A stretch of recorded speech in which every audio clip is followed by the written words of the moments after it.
আসসালামু আলাইকুম। দেখেন কি থেকে কি হয়ে বের হয়ে আসছে।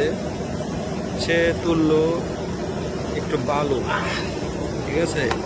এই বালুটা তোলার পরে সে পানির ভিতরে ধুচ্ছে, ধুতে ধুতে দেখেন ধুতে ধুতে কি হয়।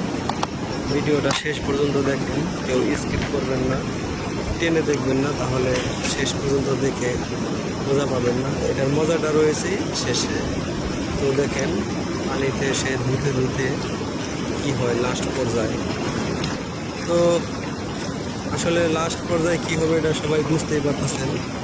লাস্ট পর্যায়ে এটা স্বর্ণতে কি হবে, মানে এটা স্বর্ণ হয়ে যাবে আর কি।